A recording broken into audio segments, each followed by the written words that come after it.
dengan saya Daud Ali berbagi ayat. Pada kesempatan ini kita akan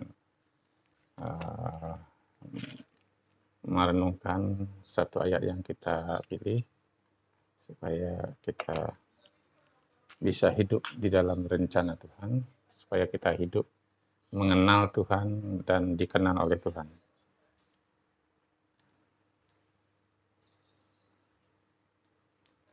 Ayat yang kita dapat hari ini ialah Mazmur 18 ayat 36. Kau berikan kepadaku perisai keselamatanmu, tangan kananmu menyokong aku, kemurahanmu membuat aku besar. Saya akan bacakan juga karena kemarin perasaan kita sudah dapat.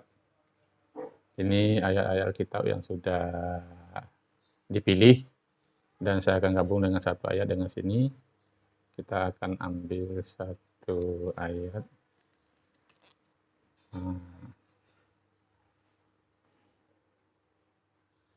Mazmur lagi. Mazmur 34 ayat 9, saudara-saudara. Berarti memang kita dalam bulan-bulan ini kita akan membaca Zabur, yaitu Mazmur Daud. Di Mazmur 34 ayat 9, kecaplah dan lihatlah betapa baiknya Tuhan itu. Berbahagialah orang yang berlindung padanya. Kita barusan ingat ayat yang kita dapat pertama tadi ialah Mazmur 18 ayat 36.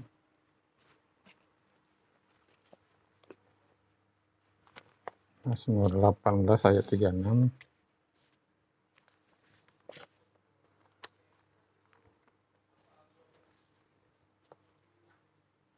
Saya akan bacakan untuk kita semua. Judulnya ialah Nyanyian Syukur Daud, di mana Daud ini Tuhan telah melepaskan dia dari cengkraman semua musuhnya dan dari tangan Saul. Kita tahu Daud ini dikejar-kejar oleh Saul, ingin dibunuh. Karena Daud ini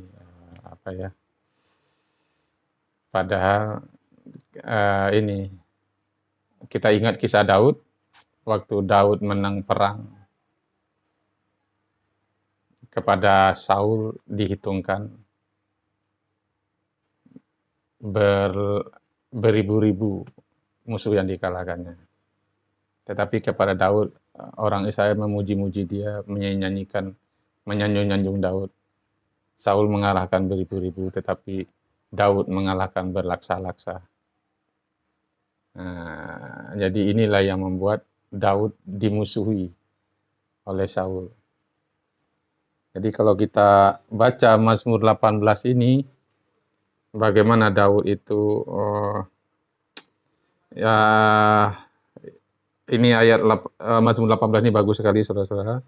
Dari ayat 2, ia berkata, aku mengasihi Engkau ya Tuhan, kekuatanku. Daud itu mengasihi Tuhan. Ayat 3, ya Tuhan, bukit batuku, kubu pertahanan dan keselamatanku, Allahku, gunung batuku, tempat aku berlindung, perisaiku, tanduk keselamatanku, kota bentengku. Itulah yang membuat Daud itu berani. Itulah yang membuat Daud itu mampu menghadapi tantangan, karena dia memang dia mengasihi Tuhan dan dia mengandalkan Tuhan. Ayat 4, terpujilah Tuhan seruku, maka aku pun selamat dari musuhku. Ayat 5, tali-tali maut telah melilit aku, dan banjir-banjir jahanam telah menimpa aku. Tali-tali dunia orang mati telah membelit aku, perangkap-perangkap maut terpasang di depanku. Ketika aku dalam kesesakan, aku berseru kepada Tuhan, kepada Allahku aku berteriak minta tolong. Ia mendengar seruan suaraku dari baitnya. Teriakku minta tolong kepadanya sampai ke telinganya, lalu goyang dan goncanglah bumi dan dasar-dasar gunung gemetar dan goyang oleh karena menyala-nyala murkanya. Jadi bagaimana Daud itu? Jadi kalau nggak salah lah, Tuhan memberikan kepada Daud. Ayat 36 ini, kau berikan kepadaku perisai keselamatanku. Jadi Tuhan memberikan perisai keselamatan dari Tuhan. Tangan kananmu, kata Daud, menyokong aku. Kemurahanmu membuat aku besar. Jadi Daud tahu betul, kalau kita ingat Daud ini, waktu dia diurapi oleh siapa ya, Nabi Yeremia, apa saya lupa, tetapi ya dia kan mempunyai saudara-saudara, kakak-kakaknya yang gagah-gagah itu. Tetapi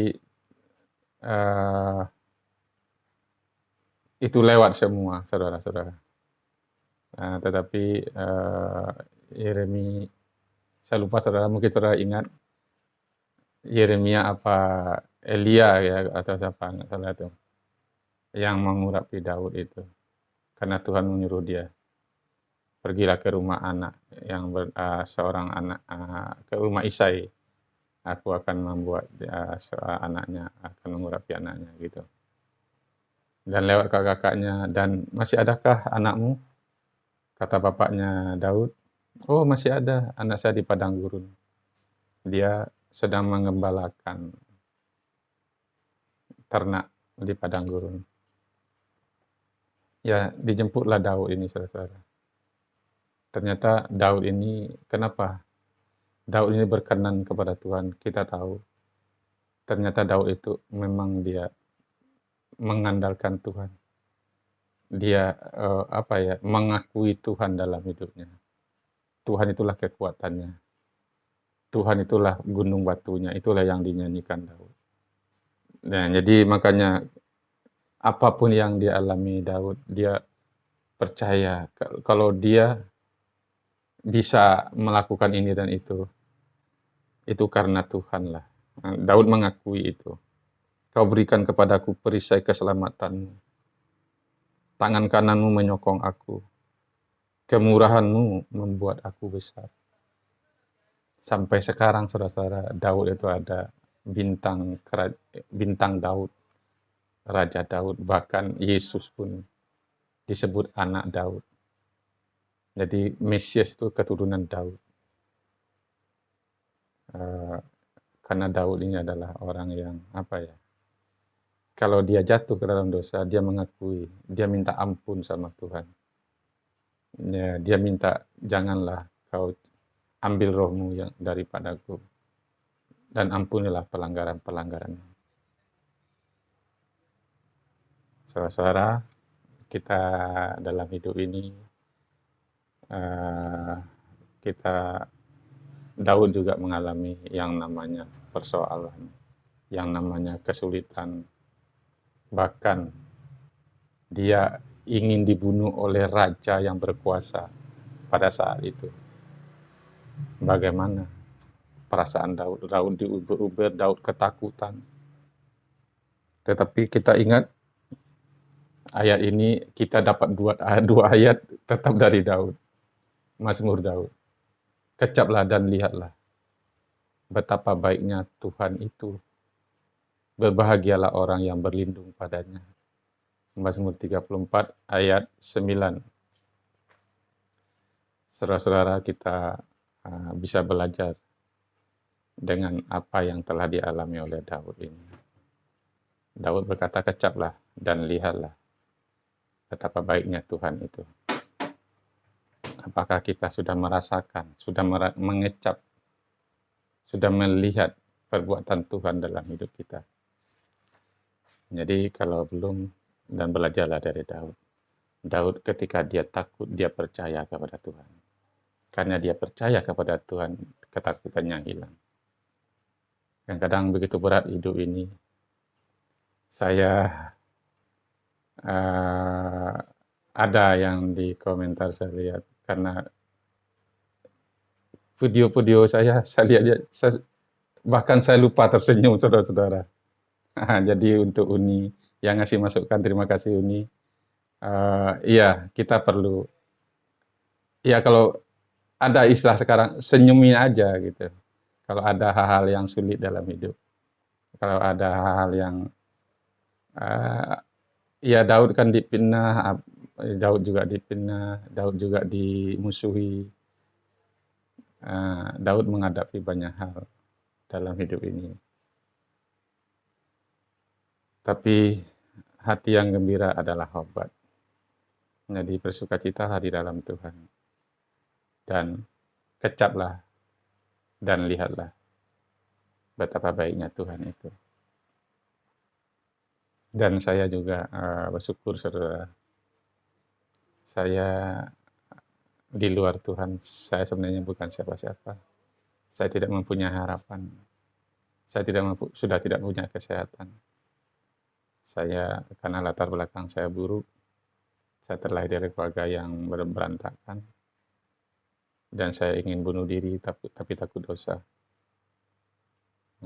Tetapi ada seorang anak Tuhan yang mengasihkan Alkitab kepada saya, yang mengasihkan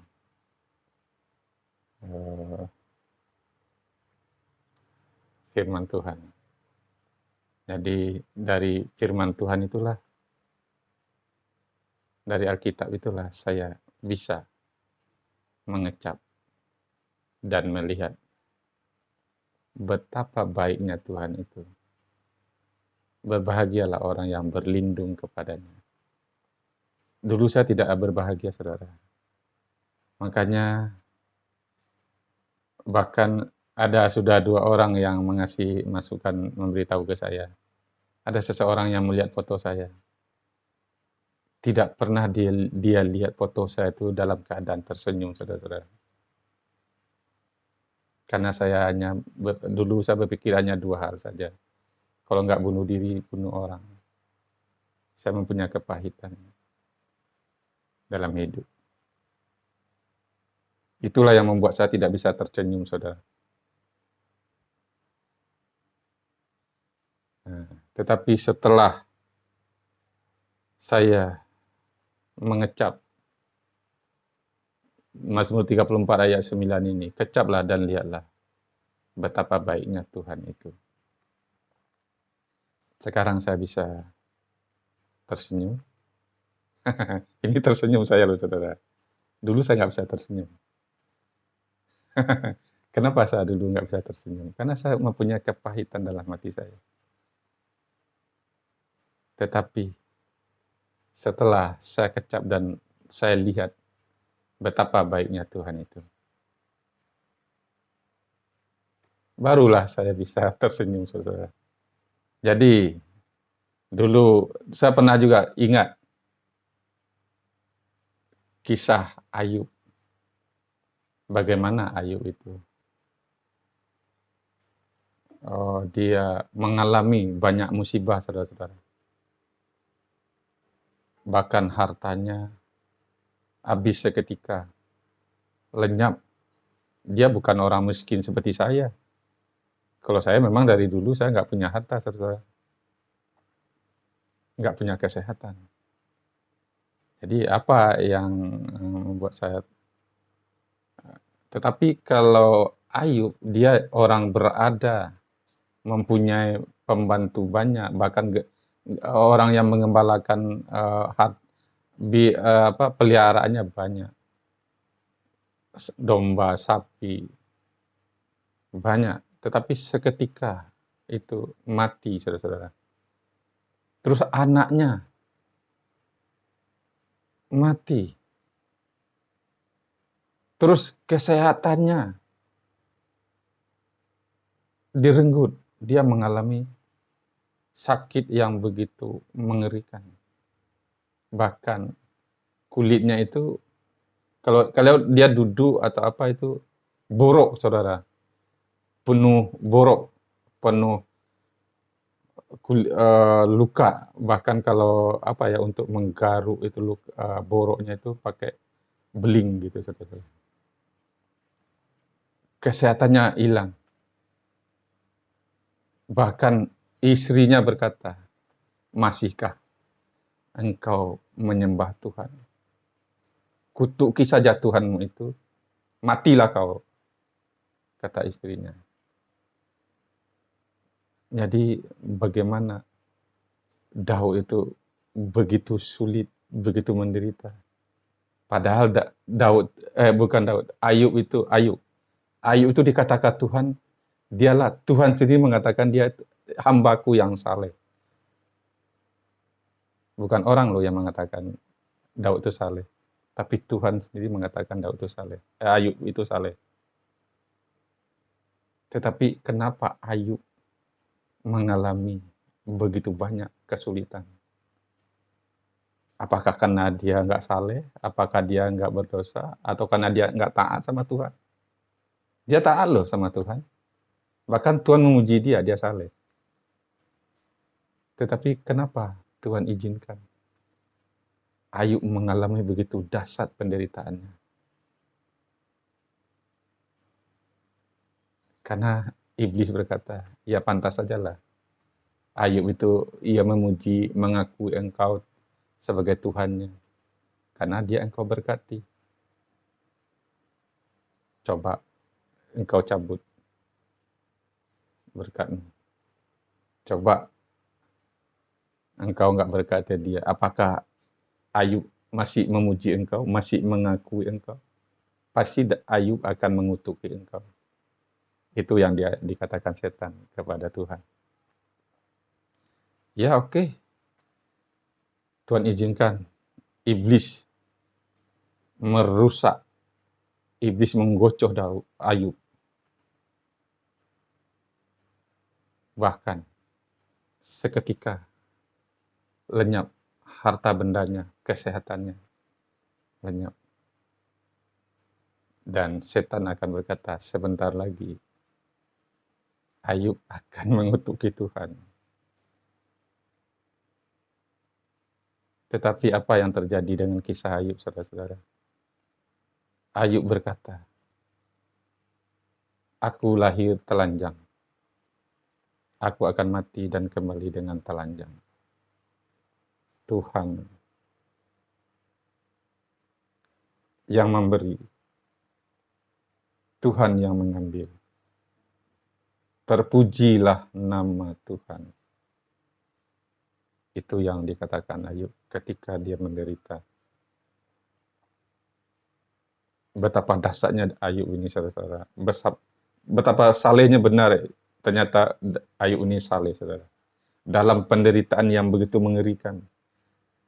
Harta, anak, orang-orang yang dia kasihi, bahkan istrinya, menyuruh dia mengutuki Tuhan. Dan menyuruh dia mati saja kau, Ayub. Bayangkan saudara, dalam keadaan yang begitu sulit, Ayub berkata, Tuhan yang memberi, Tuhan yang mengambil. Terpujilah nama Tuhan. Luar biasa Ayub. Kalau kita mengalami seperti Ayub, apakah kita bisa berkata, Tuhanlah yang mempunyai, Tuhanlah yang mengambil, terpujilah nama Tuhan. Tetapi apa yang terjadi dengan pengalaman Ayub ketika dia menderita, ketika dia sulit, dia mengalami secara pribadi dengan Tuhan. Apa yang dikatakan Ayub selanjutnya? Hanya dulu, kata orang saja, aku mendengar bahwa Tuhan itu baik. Tetapi sekarang, aku sendiri berkata, Tuhan itu memang baik. Sekalipun aku akan mati dan binasa, hancur dan jadi debu. Dan aku akan bangkit dan akan berkata, Tuhan itu dahsyat. Terpujilah Tuhan.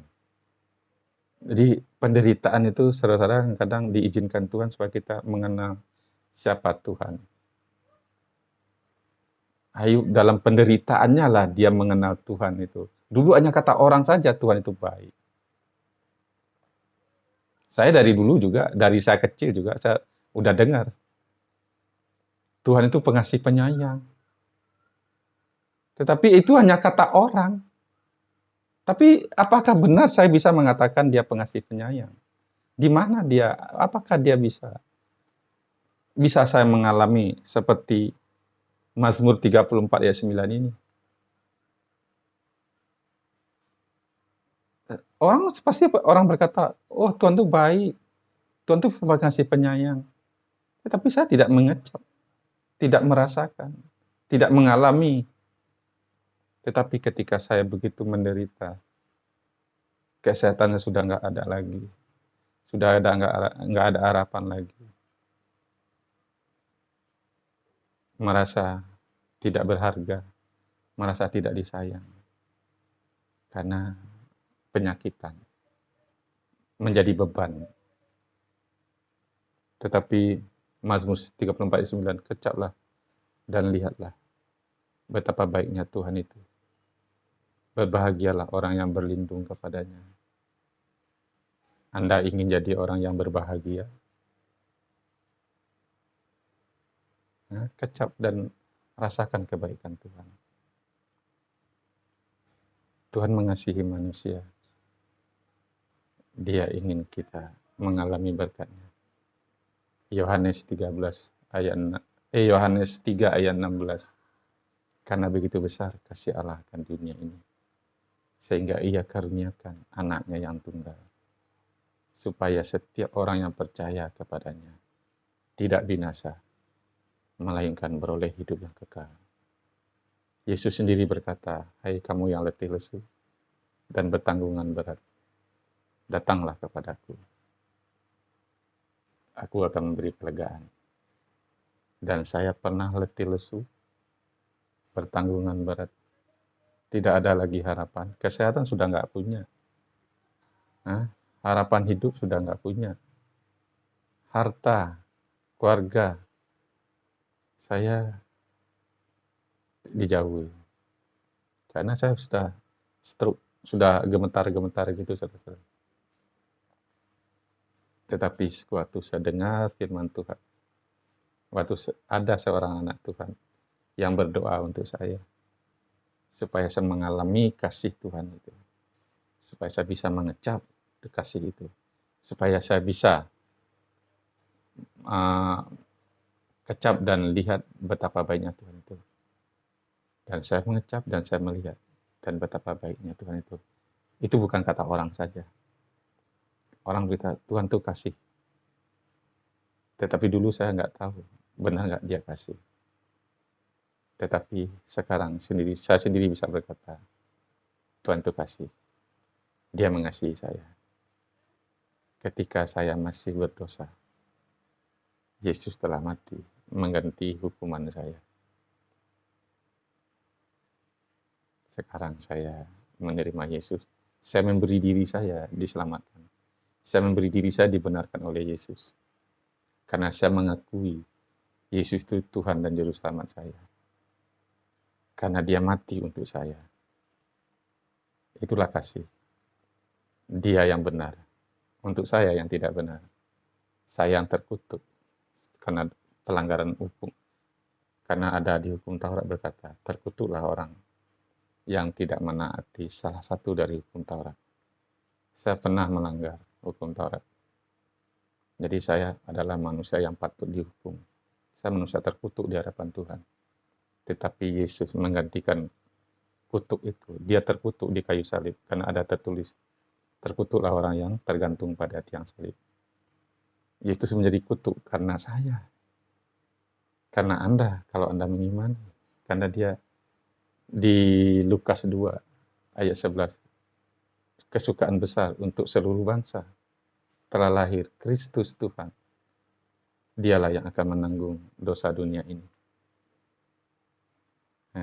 Kita hanya tinggal menerima dengan hati orang percaya, dengan mulut orang mengaku, diselamatkan. Yesus berkata, aku datang untuk orang berdosa. Barang siapa menerimanya. Yohanes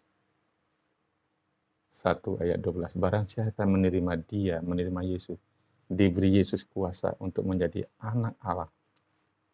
Kita status kita anak Allah. Karena ketika kita percaya, kita dimeterai oleh Roh Allah, oleh Roh Kudus sebagai jaminan kita ini milik Allah. Karena siapa yang ada di dalam Yesus Kristus, ia adalah ciptaan baru. Yang lama berlalu, yang baru datang dalam hidup kita. Sekarang kita anak Allah, kan ada materai Roh Tuhan sebagai jaminan, sebagai kita ini milik Allah. Karena Yesus telah menggantikan kita terhukum, dan kita sekarang dipindahkan. Yang seharusnya kita menuju maut, sekarang kita menuju kehidupan yang kekal. Karena sekarang kita percaya dan beriman bahwa kita ini anak Allah karena iman di dalam Yesus Kristus. Inilah kasih. Inilah kasih Tuhan. Itulah yang harus kita kecap dan kita rasakan. Jadi kecaplah dan lihatlah betapa baiknya Tuhan itu. Apakah Anda sudah mengecap dan merasakan kebaikan Tuhan? Kalau Anda sudah mengecap dan merasakan betapa baiknya Tuhan itu, kesulitan apa yang membuat Anda merasa menderita? Kalau kita tahu, kalau kita pernah mengalami dan mengecap, seperti Ayub, sekalipun dia jadi debu, dia akan bangkit. Seperti emas yang dimurnikan. Itulah yang dialami Daud. Dulu hanya kata orang saja aku tahu Tuhan itu baik. Tetapi sekarang aku sendiri berkata, kata Ayub, memang Tuhan itu baik. Sekalipun aku ini binasa oleh keadaan ini, meskipun aku jadi debu oleh keadaan ini, oleh kesulitan ini, oleh sakit penyakit ini, tetapi aku percaya aku akan bangkit seperti emas yang dimurnikan. Betapa hebatnya apa yang dikatakan Ayub ini. Jadi tidak salahlah Tuhan mengatakan Ayub itu adalah hambaku yang saleh. Tetapi iblis berpikir, kalau dia saleh karena dia diberkati, iyalah. Kalau semua orang diberkati, pasti aja bisa dia muji-muji Tuhan. Coba dia nggak diberkati, apakah dia bisa muji-muji Tuhan? Muji-muji engkau? Pasti nanti dia mengutuki engkau. Apakah benar apa yang dikatakan setan? Ternyata tidak, saudara-saudara. Ayub bahkan dia berkata, sekalipun aku mati dan menjadi debu, tapi aku akan melihat penebusku hidup dan aku akan bangkit seperti emas yang dimurnikan. Jadi persoalan itu bisa memurnikan hidup kita, saudara. Sebab Daud berkata, aku menderita itu baik bagiku, supaya aku belajar ketetapan Tuhan. Karena Daud itu pernah iri sama orang-orang yang tidak mengenal Tuhan, yang tidak taat sama Tuhan. Kok orang-orang fasik itu hidupnya enak-enak aja itu, nggak ada sakit dia, nggak ada mengalami hal-hal yang hal-hal yang sulit, enak-enak enjoy aja gitu loh hidupnya. Daud pernah iri sama orang yang tidak taat sama Tuhan. Tuh kok orang-orang yang tidak taat, orang-orang yang tidak hidupnya hidupnya nggak taat sama Tuhan, kok hidupnya enak-enak aja, gemuk-gemuk dia katanya. Jadi saya makan seolah dia merasa percuma jadi orang baik gitu loh.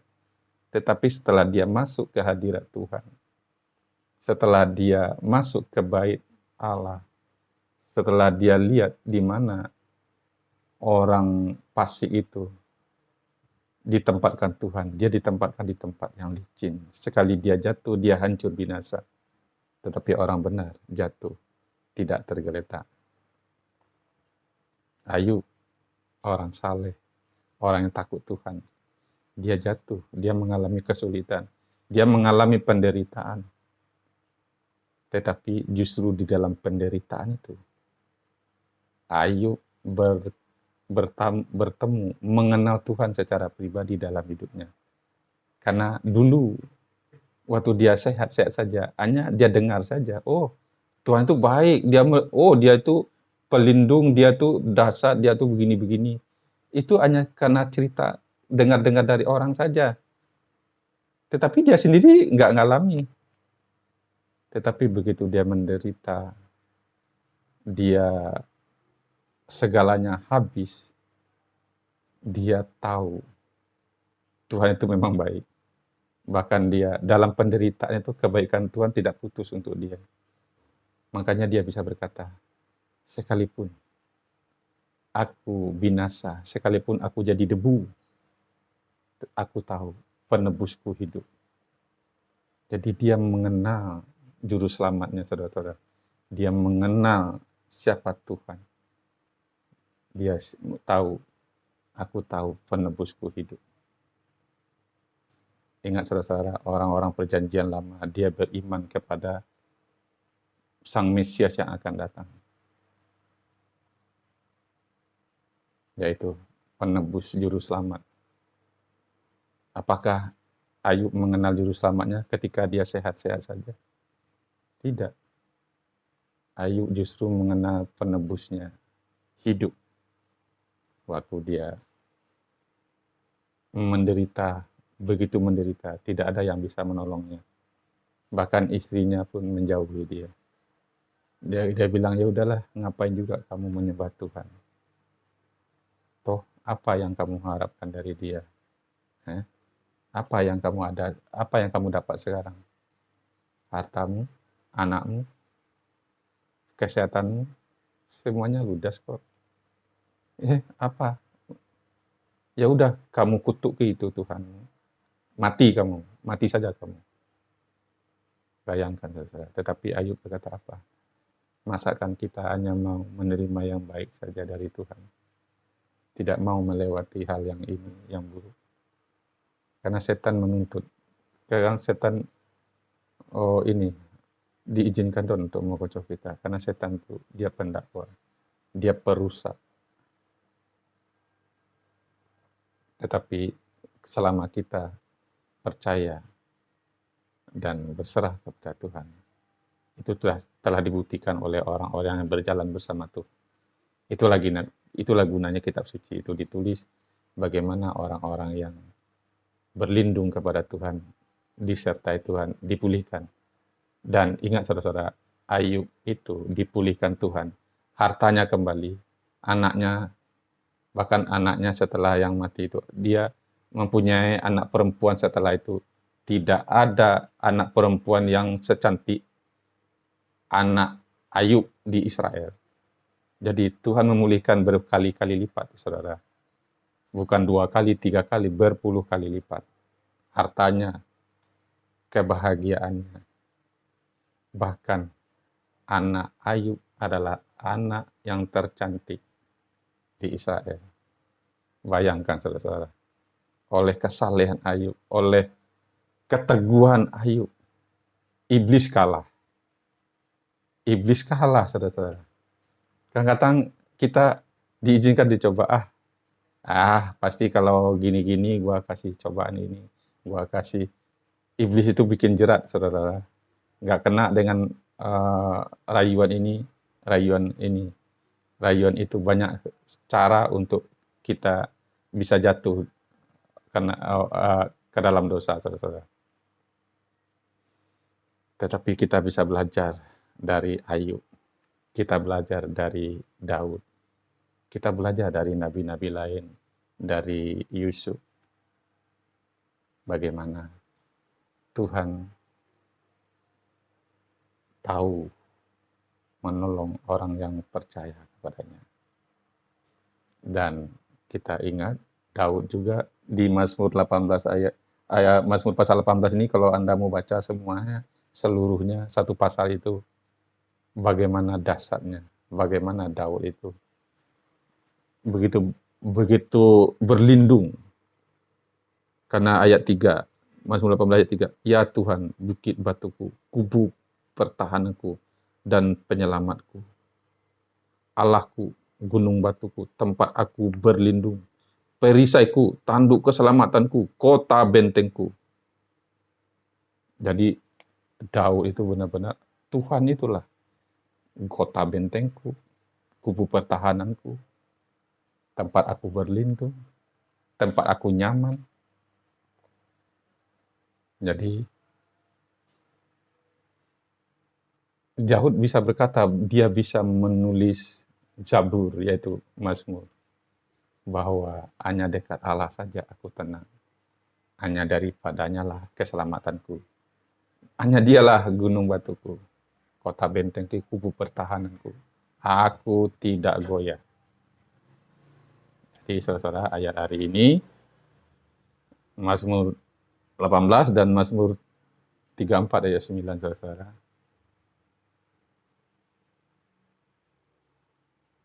Kecaplah dan lihatlah betapa baiknya Tuhan itu, berbahagialah orang yang berlindung kepadanya.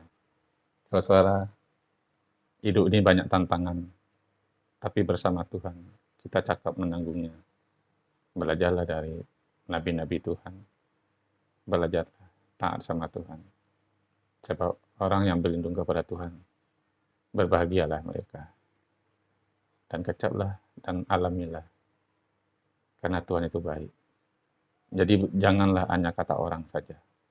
Biarlah kata Anda sendiri, Tuhan itu baik. Sekarang saya mengakui, bukan kata orang. Dari dulu saya dari kecil, saya sudah tahu, sudah mendengar kata-kata, Tuhan itu pengasih, penyayang, tempat kita berlindung. Jadi,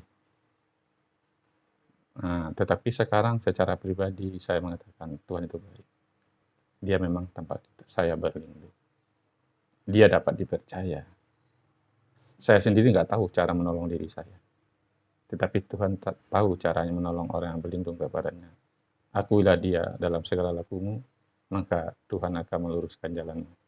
Berbahagialah orang yang Allahnya Tuhan yang Maha Kuasa. Jadi puji Tuhan saudara, ayat hari ini kita dapat 2 ayat hari ini, puji Tuhan. Karena saya pikir kok Mazmur-Mazmur lagi, saya berpikir ya yang pengalaman orang lain lah. Begitu saya ambil, dapat Mazmur lagi saudara-saudara. Jadi bukan karena wah mentang-mentang nama saya ada yang nama saya tadinya Ali Umar nama saya saudara. Tetapi ada teman sekristen saya memberi saya nama Daud. Jadi saya gabung saja Daud Ali Umar. Jadi tapi sudah beberapa kali saya dapat ayat kok Mazmur Daud, Mazmur Daud. Jadi saya bukan karena nama saya Daud terus saya senang dengan Daud. Tapi salah satu Daud itu nabi atau orang yang berjalan bersama Tuhan itu juga orang yang perlu saya karena ada mazmurnya bahkan ya kalau dulu dikatakan Zabur. Ini Zabur yang ditulis oleh Daud. Bagaimana Daud memuji Tuhan, bagaimana Daud mengagungkan Tuhan. Bahkan di sini kecaplah dan lihatlah betapa baiknya Tuhan itu. Dan berbahagialah orang yang berlindung kepadanya. Jadi Daud mengalami dia berbahagia, berlindung kepada Tuhan. Karena dikejar oleh raja mau membunuh dia. Tetapi Daud berbahagia karena dia bisa lepas dari segala musuhnya. Karena dia berlindung kepada Tuhan. Dia bentengnya ialah, kubu pertahanannya ialah Allahnya yang dia percaya. Jadi kalau Tuhan itu kubu benteng hidup kita, siapa yang bisa memasuki kita? Itulah yang dilakukan Daud. Itulah Tuhan itu adalah ya kemarin kita masih ingat Tuhan Mazmur 23. Tuhan itu adalah gembalaku. Takkan kekurangan aku. Jadi Tuhan itu gembala dia karena ya Daud itu kan kita ingat dia adalah seorang gembala. Dia bukan siapa-siapa. Makanya dia merasa besar. Ayat Mazmur 18 ayat 30, kau berikan kepadaku perisai keselamatanmu. Tuhan memberikan kepada Daud perisai keselamatan dari Tuhan. Tangan kananmu menyokong aku. Ingat tangan kanan ialah lambang bahwa Tuhan restu. Ya kalau salim pun pakai tangan bagus apa tangan bagus? Itu tangan berkat, tangan kanan. Itu lambang Tuhan sayang gitu. Kalau dia menumpangkan tangan, kalau Yesus berkata dia memberkati dan meletakkan tangannya atas mereka dan memberkati mereka. Jadi tangan kananmu menyokong aku. Kemurahan Tuhanlah yang membuat Daud sampai sekarang ada bintangnya di Israel. Bintang Daud. Bahkan Sang Mesias disematkan dengan anak Daud. Dari keturunan Daud. Karena apa? Karena kemurahan Tuhan telah membuat Daud itu besar. Daud itu besar karena kemurahan Tuhan. Daud itu besar karena dia mengakui Tuhan. Bukan karena Daud itu hebat dari yang lain, tetapi Daud itu mengakui Tuhan. Bahkan waktu dia mengalahkan Goliat, dia mengatakan, kau mendatangi orang Israel dengan pasukan dan gada lebih. Kau menentang orang Israel, tetapi aku akan mendatangi engkau dengan nama Tuhanku. Itu Daud, karena dia Tuhan itulah kota bentengku, kubu pertahananku. Jadi bukan tombak lembing, bukan keperkasaannya, tetapi Pak Daud mengakui Tuhan dalam segalanya. Makanya dia ingin kita mengecap apa yang Daud alami. Kecaplah dan lihatlah betapa baiknya Tuhan itu. Berbahagialah orang yang berlindung kepadanya. Saudara ingin berbahagia dalam hidup, karena hidup ini nggak selalu mudah, saudara-saudara. Hidup ini banyak tantangan. Hidup ini banyak rintangan, persoalan, sakit penyakit, keuangan, masalah keluarga, banyak masalah. Selama kita hidup, masalah selalu saja ada. Tetapi saya pernah ingat, itu di satu radio yang pernah saya dengar. Ada masalah, tidak ada masalah. Tidak masalah. Karena bersama Yesus, tidak masalah. Karena Yesus adalah jalan kebenaran dan hidup. Berbahagialah orang yang berlindung kepada Tuhan. Berbahagialah orang yang mengecap dan merasakan kebaikan Tuhan. Kecaplah, datanglah kepada Tuhan. Tuhan tidak pernah menolak orang yang datang kepada Dia. Tuhan mengasihi semua orang. Dan Tuhan tidak ingin satu manusia pun binasa. Itulah Tuhan. Jadi kalau Anda dalam begitu sulit, dalam begitu rumit, seolah tidak ada harapan, hanya tinggal berseru, Yesus, tolong saya. Ingat, Petrus dia tenggelam, dia hanya berkata, Yesus, tolong saya. Yesus menolong mereka. Jadi kalau kamu meminta dalam namaku, aku akan melakukannya. Itu yang dikatakan Yesus. Jadi minta, datang, akui, terima kasih karunia Tuhan. Pasti kita akan berbahagia. Setan tidak akan mampu menghadapi kita. Lihat Ayub. Setan berpikir kalau Ayub semuanya habis, semuanya ludes, kesehatannya nggak ada, pasti Ayub akan bersungut-sungut, berkeluh-keluh, Tuhan, katanya engkau baik, katanya engkau pengasih penyayang, kau katakan saya saleh, saya sudah beribadah, saya sudah menaati engkau. Tetapi kok yang saya alami ini seperti ini? Kok saya dalam keadaan seperti ini? Ada masanya, saudara. Ada masanya kita mengalami hal yang baik. Karena Daud berkata, aku menderita itu baik. Orang kalau nggak sulit, nggak menderita, kadang dia merasa nggak perlu Tuhan, saudara-saudara. Buat apa Tuhan? Saya punya kok. Saya happy kok. Harta ada. Teman banyak. Kesehatan bagus. Buat apa lagi saya perlu Tuhan? Tuhan buat apa buat saya? Coba. Kalau udah seperti Ayub. Coba kalau udah seperti Daud. Mau dibunuh. Mau dibunuh raja loh.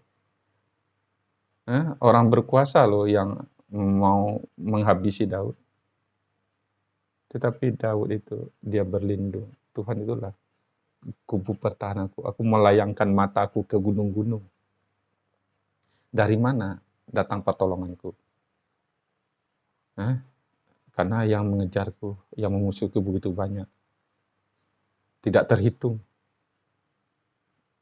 orang yang siapa itu Goliat itu itu kan Goliat tuh mati di tangan Daud. Tentu aja orang yang bangsa apa itu orang Filistin itu kan. Orang Filistin tentu wah gua bunuh nih si Daud ini. Dia membunuh panglima yang gagah.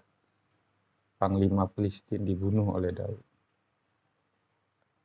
Dia sudah membunuh orang Filistin, raja juga seharusnya melindungi Daud, tidak melindungi, ingin membunuh Daud juga. Di mana dia mau berlindung? Dia berlindung kepada Tuhan. Jadi Tuhan itulah, aku melayangkan mataku ke gunung-gunung. Dari mana pertolonganku? Pertolonganku ialah dari Tuhan yang menjadikan langit dan bumi. Jadi kalau kita, pertolongan kita dari Tuhan yang menjadikan langit dan bumi, ada nggak yang mampu kira-kira membatalkannya? Raja sekalipun bisa nggak membatalkan apa yang dilindungi Tuhan? Raja ingin membinasakan Daud. Tetapi kalau Tuhan melindungi dia, bisa nggak raja berkutik? Bahkan waktu Saul ingin membunuh Daud, sebenarnya Daud itu bisa membunuh Saul kalau Daud mau. Tetapi Daud berkata, aku tidak akan membunuh orang yang diurapi Tuhan. Jadi begitulah Daud. Daud itu aku tidak akan tidak akan membunuh orang yang diurapi Tuhan, karena Daud berpikir Saul kan pernah diurapi menjadi raja. Masa gua bunuh orang diurapi Tuhan? Jadi tidak. Karena pembalasan itu hak Tuhan. Jadi saudara-saudara, bersyukurlah kita kalau dalam hidup ini kita mempunyai Tuhan dalam hidup kita. Karena hadirkan Tuhan dalam hidup kita. Makanya segalanya akan selesai. Memang, kok kelihatannya orang bersama Tuhan tuh enjoy, kok kayaknya nggak ada masalah. Bukan nggak ada masalah, saudara-saudara. Tetapi bersama Tuhan, kita cakap menanggungnya. Tapi di luar Tuhan, bagaimana? Ada masalah, tidak tahu bagaimana cara jalan keluarnya. Karena Tuhan menuntun kita. Entah kita ke kiri, entah kita ke kanan. Kalau kita bersama Tuhan, Tuhan memberi kemampuan. Seolah-olah perkara itu kok seolah seperti kita nggak rasakan gitu loh. Padahal berat. Ayub masalahnya berat nggak? Berat. Daud masalahnya berat nggak? Berat. Kok dia bisa berkata, berbahagialah orang yang kecaplah dan lihatlah betapa baiknya Tuhan. Itu berbahagialah orang yang berlindung kepadanya. Jadi orang yang percaya kepada Tuhan pasti berbahagia, karena buah-buah roh itu adalah kasih, sukacita, kesabaran, kemurahan, kelemahan, lembutan, penguasaan diri. Kalau sukacita, salah satu buah roh itu, dalam keadaan sulit bisa nggak kita bersukacita? Karena ada roh Tuhan. Jadi bisalah. Buktinya Daud bisa, buktinya Ayub bisa. Saya sudah berkali-kali juga mau dihabisi oleh saudara saya, bahkan oleh ormas radikal. Tetapi kok sepertinya masalah itu atau problem itu seperti nggak saya rasakan loh. Saya bisa, ya mungkin karena saya sudah begitu lama, latar belakang saya begitu baik. Saya hanya sebelum saya kenal Yesus, saya hanya 2 saja keinginan saya, bunuh diri atau bunuh orang. Makanya orang lihat foto saya, sudah ada 2 orang yang mengomentari. Foto saya tidak ada satupun yang tersenyum katanya, sebelum saya di dalam Yesus. Kemarin juga saya, kebetulan orang kampung saya juga, orang Minang. Udah anggialah senyum tuh sene, ceh. Maksudnya kasihlah senyum dikit gitu loh. Kayaknya kok nggak senyum-senyum gitu loh. Saya lupa, ternyata saya kurang tersenyum, saudara-saudara. Ya, terima kasih masukannya Uni. Sekarang saya mulai tersenyum karena saya dikasihi Tuhan. Karena saya berbahagia. Karena Allah saya ialah Tuhan yang hidup. Karena saya mengecap Tuhan. Karena saya memberi diri saya ditolong dan diselamatkan, disucikan di dalam nama Yesus Kristus. Saya menjadi orang benar karena dibenarkan oleh Tuhan. Saya orang berdosa, tapi ada orang benar, yaitu Mesias Yesus Kristus, menggantikan saya terhukum. Sekarang saya menerima Dia dalam hidup saya sebagai Tuhan dan Juru Selamat saya. Sekarang saya berbahagia karena ada Roh Tuhan sebagai jaminan saya milik Allah. Jadi nggak bersuka cita, saudara. Saya mulai tersenyum dan berbahagia. Berbahagialah. Hati yang gembira itu hebat. Terima kasih, saudara. Sampai ketemu lagi. Jangan lupa like dan subscribe dan bagikan supaya saya berbagi ayat dengan saudara diberitahukan. Puji Tuhan, kita ingin berbahagia bersama Tuhan. Salam, sampai ketemu lagi. Tuhan memberkati kita semua.